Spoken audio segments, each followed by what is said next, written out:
ऐसी जातियों की बात चर्चा नहीं हुई सर पूरे इलेक्शन में कहीं। बिल्कुल बिल्कुल इस लेवल पे नहीं होती जैसे यूपी बिहार में होती है। यूपी बिहार में सबसे वर्स्ट, लेकिन बिहार का भी नतीजा देखिए आप। इसीलिए ये मानना कि भाई इस तरह से पीडीए का फार्मूला जो कहा गया, और राहुल गांधी भी उसी तरह का आया, समाजवादी पार्टी, वो सब फार्मूले बेकार हो चुके हैं, बहुत पहले के पिट चुके हैं। आप साथ में आपने बसपा का नाम लिया तो मेरी नजर गई, बसपा को वैसे बुरे दौर में भी 2022 में भी 13% वोट आया था। 13% वोट उनके पास भी है।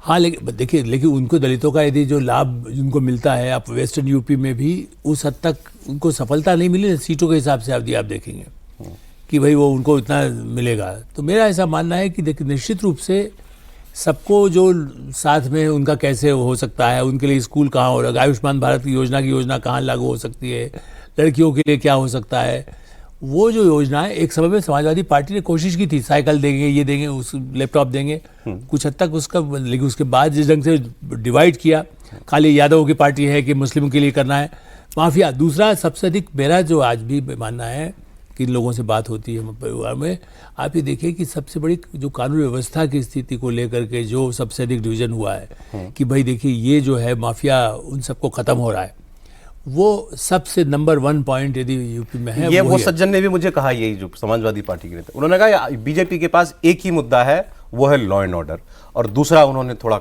उसको बड़े क्रैश तरीके से कह लीजिए या सीधे सीधे समझ, दूसरा ये है कि भाई ये लगता है कि भाई यहाँ पर मुस्लिम समाज जो है वो अपना ठीक किया हुआ योगी ने। ये मतलब आम भाषा में जो वो कह रहे थे, ये जनरल परसेप्शन है, यही है। लेकिन समाज से ज़्यादा, वैसे प्रदीप जी यूपी की ज़्यादा जानते हैं, लेकिन मैं आपको कह सकता हूँ समाज में मुस्लिम समाज को मत कहिए, जो माफिया है उसके खिलाफ बता रहा हूँ, उन्होंने मुझे किस लैंग्वेज में कहा, उनको ऐसा लगता है। लेकिन मैं ऐसा जानता हूँ जहाँ तक बहुत सारे ऐसे परिवारों को जहाँ उनके साथ मुस्लिम को जाते आते हैं, खाते पीते हैं, सब कुछ है, समाज में वैसा नहीं है। वो ठीक है, परसेप्शन में हो सकता है वोट उसको देते हो, किसी पार्टी को दे दें, लेकिन समाज में उसको उस तरह से मुस्लिम नहीं मानते। वो कहते भाई इसका भी यदि भला होना चाहिए, हमारे मोहल्ले के बाहर ऐसा नहीं हो कि इस पर नुकसान उसको हो।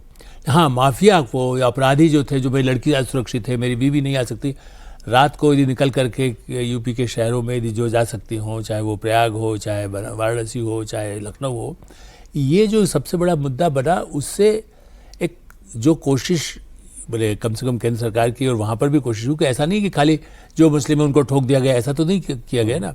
जहाँ जहाँ ऐसे मुस्लिम थे जो अवैधानिक जिन्होंने काम किया हुआ था, वक्फी ज़मीन पर कब्जा किया हुआ था, उसको यदि किया तो उससे लगता है ना कि भाई देखिए सही काम हो रहा है। किसी सर होता ये है, वो आपने ठीक कहा, वो जब ऐसी बात कोई करता है उसको एक्चुअली लोगों को दिखता ये है कि जो क्रिमिनल्स पर एक्शन होता है ना, उसमें एक लार्ज पोर्शन मुसलमानों का होता है। फैक्ट बात है वो, तो चूंकि आप उसमें स्टैटिस्टिक्स की बात है, ये कोई मैं किसी को स्टिग्मेटाइज नहीं कर रहा हूँ, ये दिखता है ये। सो वो चीज वो उसको परसेप्शन में आती है।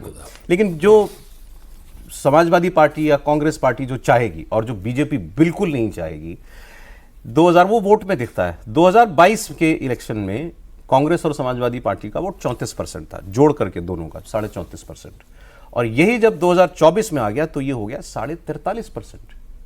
तो 9% का ग्रोथ है। यहां स्कोप दिखता है ऑपोजिशन को उत्तर प्रदेश में, जो आप बार बार आप भी कहते हैं ना कि बीजेपी का वर्स्ट केस सिनारियो ये है कि इलेक्शन पूरी तरह जात पे हो जाए। हाँ बिल्कुल, उसमें ऐसा नहीं है कि बीजेपी जातियों के समीकरण को नहीं साधती है, लेकिन अगर जाति पर इलेक्शन चला गया, नैरेटिव अगर वो हो गया, तो वहाँ पर बीजेपी को फिर बहुत ज़्यादा तकलीफ होगी। उनके साथ एक एडवांटेज होता है समाजवादी पार्टी के साथ, जैसे कि यादव उनके साथ, मुस्लिम उनके साथ, इन दो के लिए उनको कुछ करने की ज़रूरत नहीं है। इसके अलावा अगर तीसरी किसी जाति विशेष को अगर वो टिकट दे दें, वहाँ से उम्मीदवार बना दें, तो एक तीन बड़ा बुके हो जाता है। अब ऐसे मान लीजिए बलिया में अगर ब्राह्मण कैंडिडेट दे दे समाजवादी पार्टी, या पता चला कि अभी सांसद भी वहाँ के हैं, और ब्राह्मणों का एक बड़ा हिस्सा चला गया उधर, तो वहाँ पर वो तकलीफ होती है। तो बीजेपी की कोशिश हमेशा ये रहती है कि जातियों को आप जितना साध सकते हैं साध लें, लेकिन नैरेटिव आपका law and order, governance, Hindutva, इस तरह के इश्यूज होने चाहिए, तो फिर काम बीजेपी जाति की सेटिंग तो करनी ही पड़ेगी, ये मान के चलते हैं। उसमें तो कोई भ्रम ही नहीं है। जैसे अच्छा। अभी जो मंत्रिमंडल विस्तार आपने देखा हो, क्या है, ऐसा थोड़ी कि काबिल लोग हैं वो, लेकिन वो जाति विशेष के आप हैं, तो इसलिए से आपका चयन किया गया। आप ही के दोस्त होंगे वो, इसलिए मैं ज्यादा जानता हूँ ना। आप पार्लियामेंट में भी आप देखें बहुत सारे चेहरे आपको ऐसे लगे, समझ में आएगा कि यार इस व्यक्ति की क्या खासियत है, क्यों यहाँ पे ये पहुंच गई, या पहुंच गया या पहुंच गई, दोनों केस है। लेकिन क्योंकि आप उस जाति से हैं तो वहाँ पे एक मैसेजिंग देना होता है। नाम चल रहा था दिमाग में इनके। हाँ, बहुत सारे नाम। तो वो तो साधना ही साधना होगा, उसमें तो कोई भ्रम नहीं है। लेकिन पार्टी एकदम बीजेपी की कोशिश रहेगी कि नैरेटिव पूरा जो जाए वो governance, Hindutva, law and order, इस तरह की चीज़ों पे। अब वो इन तीनों पैमाने पर सर आप देखें तो बीजेपी के पास कहने के लिए बहुत कुछ है। बंगाल जैसा माहौल तो यूपी में बनना मुश्किल है, पोलराइजेशन इतना सब कुछ, और उतने की जरूरत नहीं है, जरूरत नहीं है, उतने की जरूरत नहीं है, उस लेवल की जरूरत नहीं है कि वहाँ इनफैक्ट बीजेपी जैसे अगर प्रधानमंत्री नरेंद्र मोदी, गृह मंत्री अमित शाह और योगी आदित्यनाथ खड़े हों तो आपको कुछ बोलने की जरूरत नहीं है। फिर हिंदुत्व का नाम लेने की भी जरूरत हाँ, नहीं है। उसमें फिर आप गवर्नेंस, लॉ एंड ऑर्डर, बाकी सारी चीज़ों पे कर लें और वो जो मैसेज जाना होता है वो अपने आप चला जाएगा। एक यूपी जैसे स्टेट में सौरभ तीसरी बार अगर सरकार के लिए बीजेपी जा रही है तो ये अपने आप में एक चैलेंजिंग टास्क तो रहेगा। बिल्कुल। दूसरी बीजेपी की एक कोशिश ये रहेगी कि अभी जैसे इनकी जितनी मीटिंग हो, ट्रेनिंग सेशन एक चल रहा है, अच्छा, मंडल स्तर पे पूरे यूपी में ट्रेनिंग सेशन हो चुका है। उस पूरे ट्रेनिंग सेशन का अगर आप सिलेबस देखें तो आपको समझ में आएगा कि ये पार्टी इलेक्शन लड़ती कैसे है। जैसे कार्यकर्ताओं को अगर इस बात को लेकर ट्रेंड किया जा रहा है कि आपको इंटेलेक्चुअल के पास जाना है, सोशल मीडिया इन्फ्लुएंसर के पास जाना है, महिलाओं के पास जाना है, ओबीसी के पास जाना है, एससी के पास जाना है, तो जो एकदम ऐसा तबका जिसको कोई आज तक नहीं पूछा उसके पास भी जाना है आपको। उस तरह के ऑडियंस को आप रीच आउट करने की कोशिश कर रहे हैं और मंडल के बाद फिर उसी काम को जिला के स्तर पे किया जाएगा। तो बीजेपी इस चुनाव को लड़ेगी अपने संगठन की पूरी ताकत पे, जो अभी उसकी वही एक समस्या है कि 2 बार से क्योंकि लगातार आप सरकार में है तो संगठन अपेक्षाकृत है, बहुत सारी अपेक्षाएं नहीं पूरी हो तो आप के अंदर थोड़ी निराशा आ जाएगी, एक टर्म चल पड़ेगा कि कार्यकर्ताओं का नहीं सुना जा रहा है। तो इस तरह की चीज़ों को खत्म करने के लिए ऐसे जैसे मीटिंग में, ट्रेनिंग सेशन में बाकायदा सौरभ ये बताया जा रहा है कि मान लीजिए किसी और को जिम्मेदारी दे दी गई और आप उसके साथ असहयोग कर रहे हैं, कल को आपको जब ये जिम्मेदारी मिलेगी तो वो असहयोग नहीं करेगा, उस तरह के लोग नहीं करेंगे, तो क्या आपको अच्छा लगेगा?